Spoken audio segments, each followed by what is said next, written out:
¿Quiere hablar desde aquí? Perfecto. Bueno, tenemos la grata presencia no solamente de dos viceministros de la cartera del trabajo, sino al propio ministro de Trabajo. Y estamos en la ANDI muy complacidos, doctor Ángel Custodio Cabrera, de que usted pueda expresar las líneas no solamente del gobierno, sino particularmente una visión desde la perspectiva nacional en relación con los temas que le corresponde abarcar, con los proyectos de lo que en este resto de gobierno quiere implementar, pero de igual manera abrirle este espacio, ministro, para que igualmente le anuncie a los empleadores las distintas políticas que ha implementado para la generación de empleo, los estímulos directos para la generación de empleo, porque creo que son sustanciales. Y por supuesto siempre guardamos la expectativa de que usted nos pueda dar buenas noticias en relación con decisiones que pueda adoptar el gobierno. Aquí hemos abordado muchísimos temas como usted seguramente ya conoce y le han informado a su equipo de trabajo. Y antes de pasarle la palabra, yo quiero repetir algo que mencioné el día de ayer en relación con el equipo de trabajo de la ANDI para hacer posible este evento. Y especialmente quiero destacar a Juliana Manrique y pido un aplauso para ella.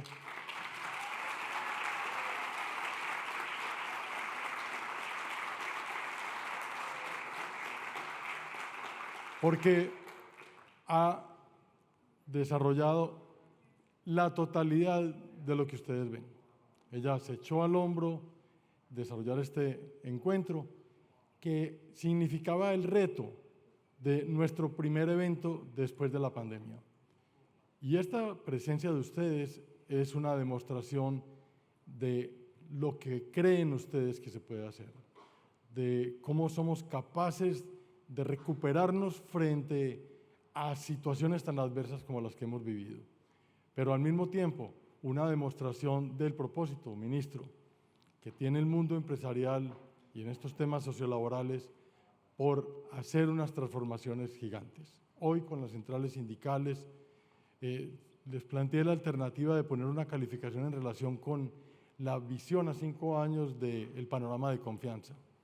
Y esa pregunta también se la quiero hacer, ministro. ¿Usted qué nota le pondría de 1 a 5 o de 0 a 5 en relación con la expectativa en 5 años vista de construcción de confianza? Sin más preámbulos, ministro, tiene usted la palabra y este auditorio para su presentación. Muchas gracias. Gracias, Alberto. Muy buenas tardes para todas y todos. Para el Gobierno Nacional es muy importante este tipo de eventos en los cuales se plasman muchas cosas de lo que está ocurriendo en nuestro país. Alberto, yo creo que quiero arrancar con eso, saludarlo a usted, felicitarlo por este evento. A Juliana, ese aplauso también va de parte mía. De verdad, mire, aquí la estrella es Juliana Manrique. De verdad que muy bien, felicitaciones. Quiero saludar al doctor Italo Cardona de la OIT que nos acompaña acá. Siempre en estos últimos años nos ha correspondido bastante diálogo. Alberto, arranco con eso último que usted acaba de decir, la confianza. Yo creo que en un país en el cual nosotros estamos saliendo de una pandemia que casi nos arrasa, donde muchos de nuestras familias sufrimos, muchos tuvimos pérdidas de familiares muy cercanos, de amigos, conocidos, y sobre todo lo más importante, un tema apocalíptico cuando empezó esto, pero hoy nos sentimos con un deseo de salir adelante, con una superación muy fuerte, y por eso el tema de la reactivación económica segura hoy más que nunca se siente. Yo creo que este trasegar para, en este caso, de este Ministerio de Trabajo en los últimos años, ha sido ese tema, Alberto, crear una confianza en los actores sociales. Eso, nosotros tuvimos el año pasado 2 eventos primordiales, Ítalo nos acompañó. En primer lugar, lograr un acuerdo estatal, todos los funcionarios públicos con el Estado colombiano, todo el mundo firmó. O sea, esto significa bien, que el diálogo social sirvió. Y lo del salario mínimo, que si no es por la benevolencia de ustedes, de la ANDI en particular, de su presidente, el doctor Bruce McMaster, al cual reconozco acá públicamente, y sobre todo lo más importante, el deseo de entregar un recurso más a los trabajadores colombianos. Por eso, Alberto, la confianza hoy tenemos que seguirla y no se puede perder, todo lo contrario. Los problemas a todos nos acogen, porque con la pandemia se visualizaron una cantidad de situaciones que estaban ahí, pero no se han tomado decisiones. Los temas laborales, ustedes todos aquí que les tocó tomar decisiones, el Ministerio de Trabajo estuvo siempre ahí tomando algunas decisiones. Yo recuerdo una de las primeras decisiones fue el trabajo en casa. Por eso alguien cuando a mí me pregunta, ¿y el trabajo en casa? Pues el trabajo en casa. Y escuché muchas cosas. Hoy todo el mundo me dice a mí, eso llegó para quedarse. Y es cierto. Por eso legalmente yo creo que tenemos que construir hacia allá. Pero el tema de la confianza, Alberto, es con la cual se logran los acuerdos.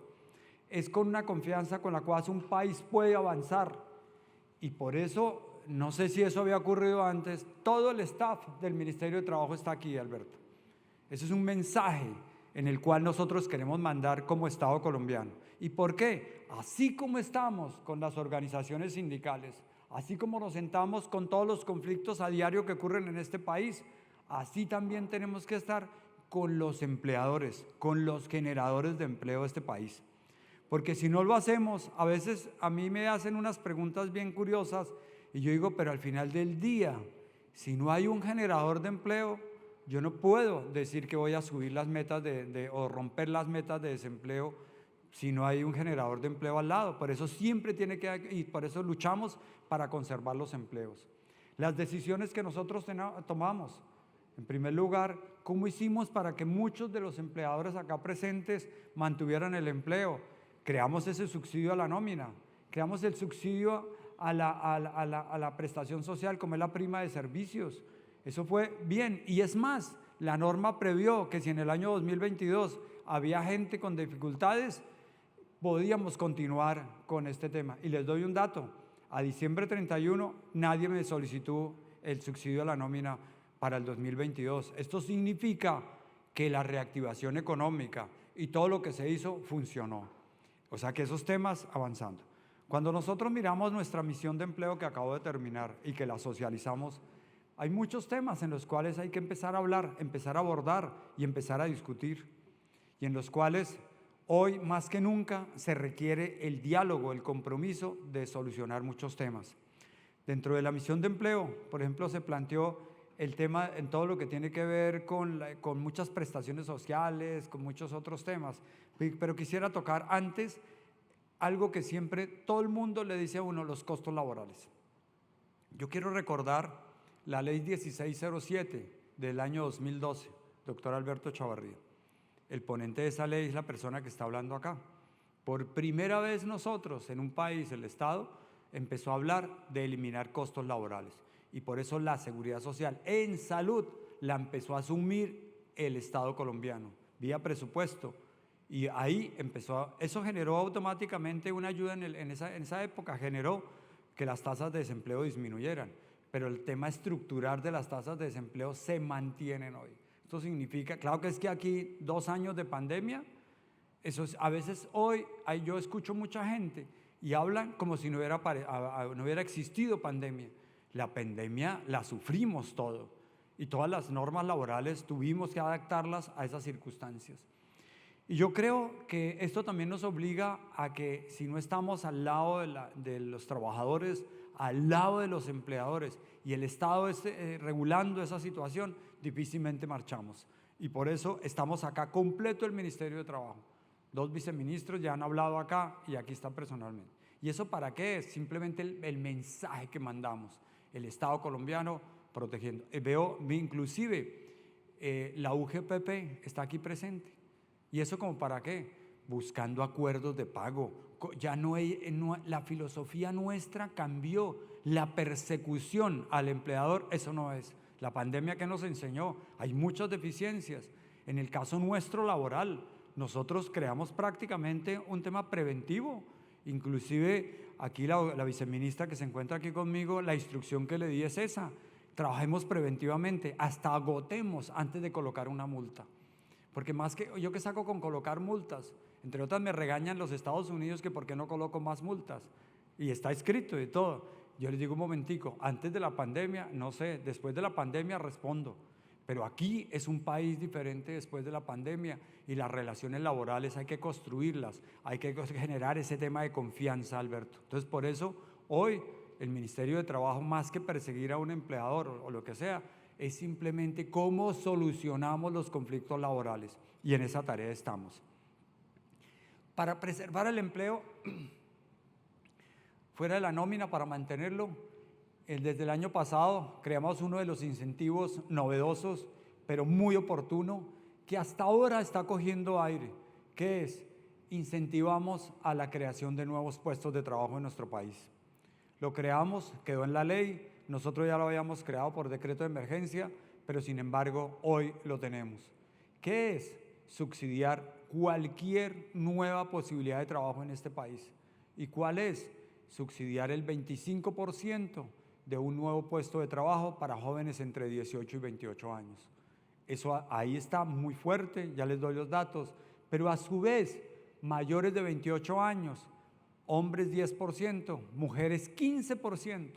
Esto significa que ayudamos a los costos laborales, somos socios en esa posibilidad de generar un nuevo puesto de trabajo.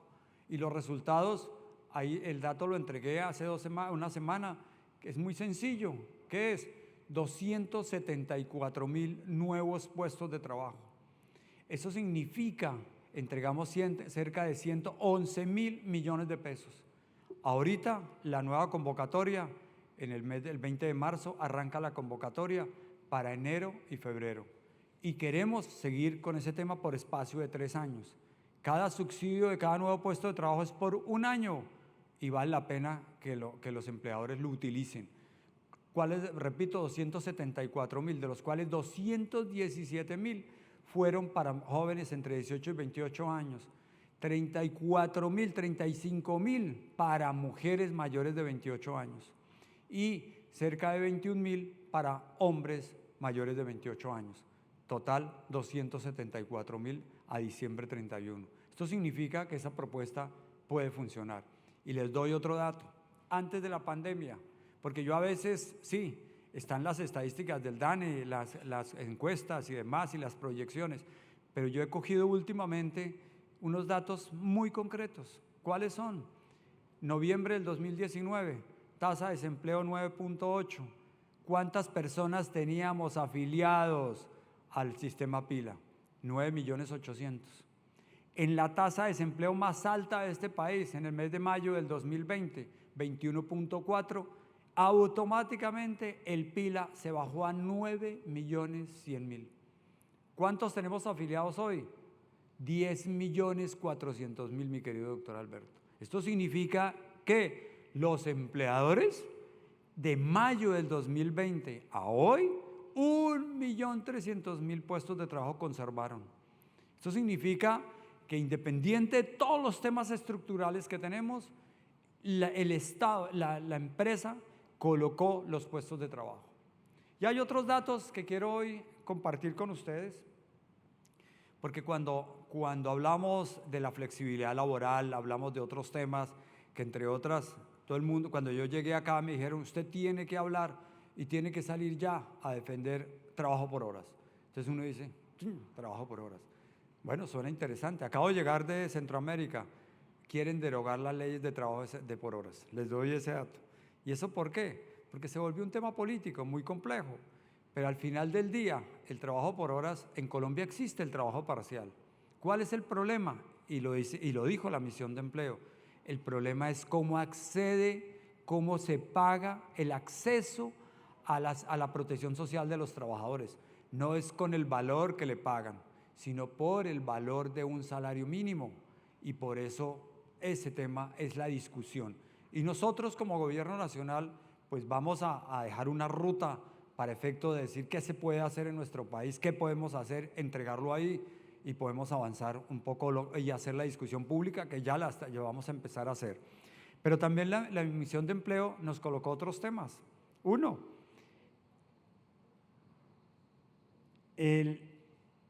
todo el tema de educación y formación para el trabajo. ¿Qué significa esto? Todo el sistema de cualificaciones, yo no sé si el viceministro ya habló aquí del tema, pero es muy vital todo lo que estamos haciendo hoy. Y creamos un programa, ¿qué nos dicen hoy en el mercado laboral? Estuve en Manizales y una empresa llega y me dice, no he podido contratar 500.000 personas porque no son competentes. Entonces nosotros, ¿qué hicimos desde el Plan Nacional de Desarrollo? Por primera vez pusimos de acuerdo a la educación formal con la educación para el trabajo, ¿Eso qué significa? Que tenemos que ser más proactivos en la educación y formación para todas las competencias laborales que hoy ocurren en nuestro país. En eso estamos trabajando, arrancamos ya, colocamos los decretos a su disposición. Y de otro lado, nos pusimos en tono en el mundo con todo lo que tiene que ver con la denominación de los trabajos y demás, con lo que se denomina el CUOC, con el cual hoy un trabajo en Colombia va a ser similar en el mundo entero y poder competir. De igual manera, con el Sistema Nacional de Cualificaciones, podemos, inclusive en otra parte, dentro del marco nacional, podemos lograr certificar todas las competencias o conocimientos ancestrales que pueda tener una persona. Acabamos de hacer el experimento con un programa que se llama Hacer Vale, con el cual nosotros queremos llegar a esas personas que hoy saben hacer cosas, pero nadie les certifica. Y el empleador no puede recibirlo porque nadie les certifica. Pues hoy arrancó ese programa. Arrancamos con 3.000 certificaciones, de las cuales 70% son de colombianos y 30% de población migrante, que es el otro problema que nos llegó acá con la pandemia y con todo el tema político de Venezuela. Hoy estamos en Colombia 1.800.000 personas y en ese sentido tenemos que incluirlos al mercado laboral. ¿Y eso qué significa? Una situación más compleja, y por eso la certificación de competencias, saber hacer vale, es muy importante. Mis queridos amigos, eso es lo primero que tenemos que hacer.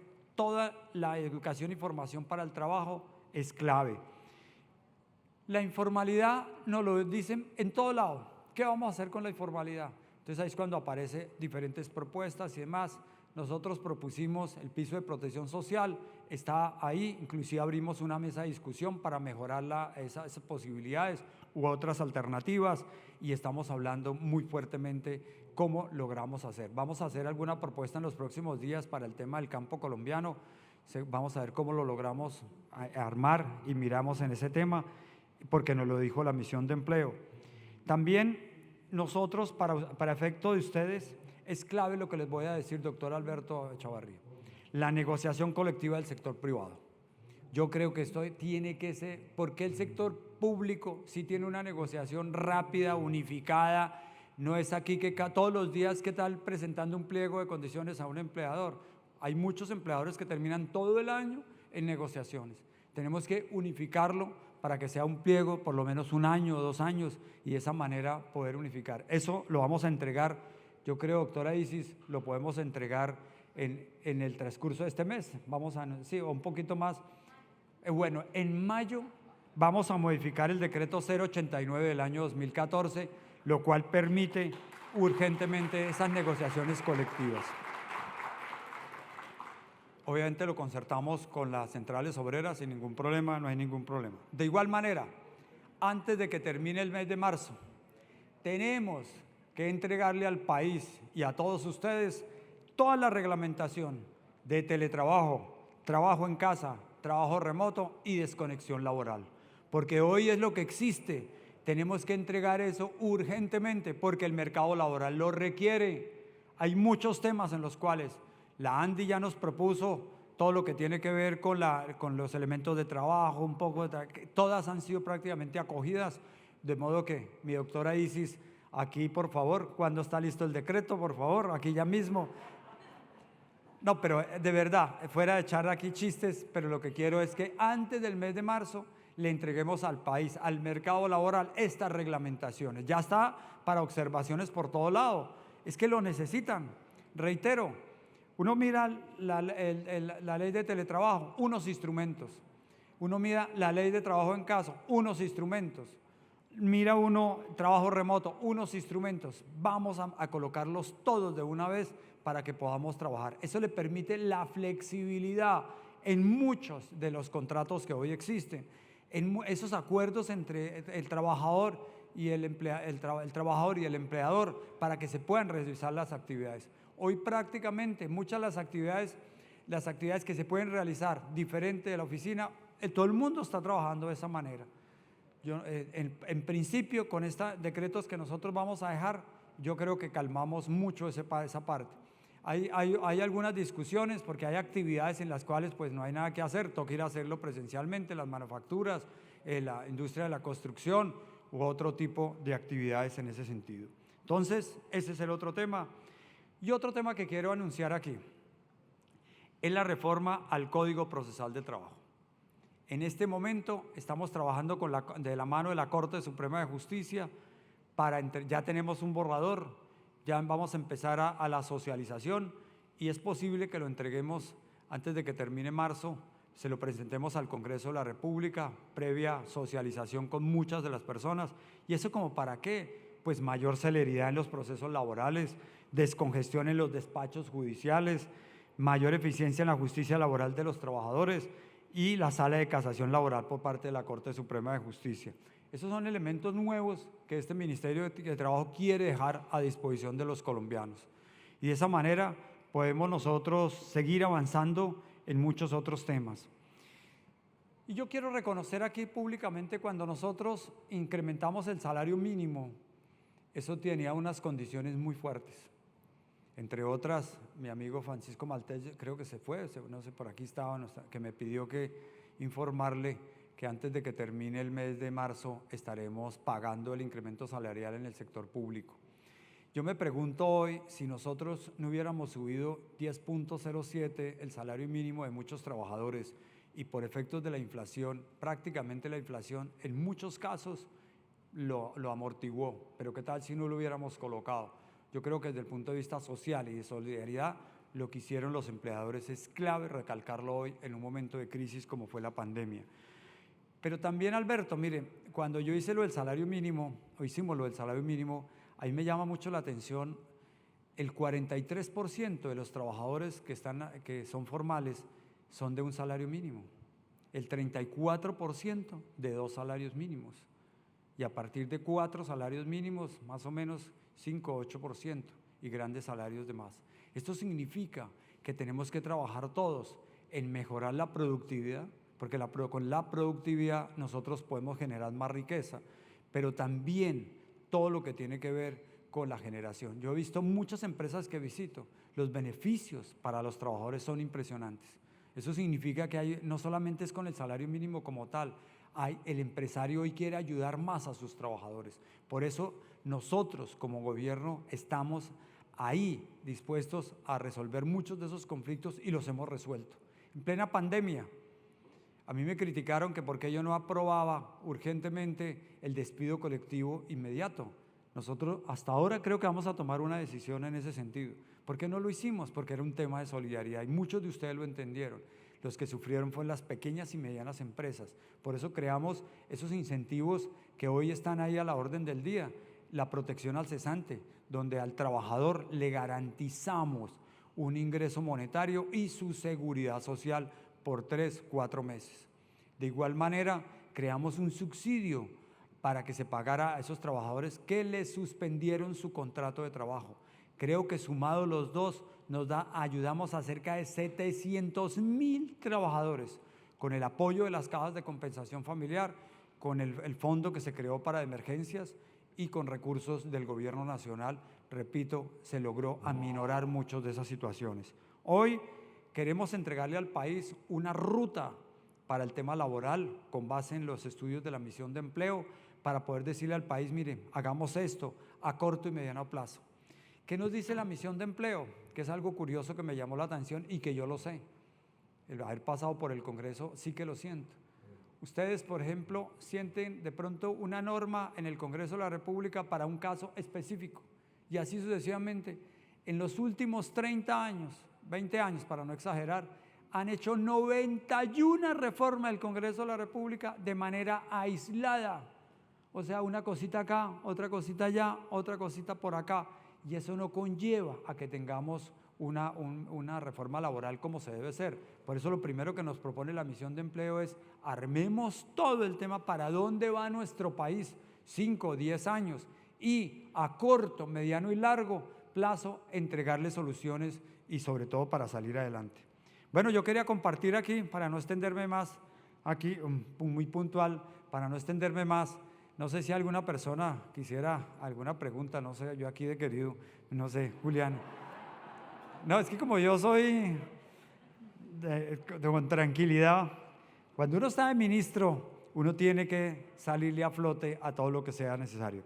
Bueno, yo creo que les he entregado algunos elementos para seguir adelante y la confianza, como arrancó Alberto, la tiene totalmente el gobierno nacional y este Ministerio de Trabajo de trabajar al lado de los empleadores, así como trabajamos al lado de los trabajadores. Diálogo social permanente, que es lo que nos permite a nosotros una mejor sociedad y un mejor país. Muchísimas gracias.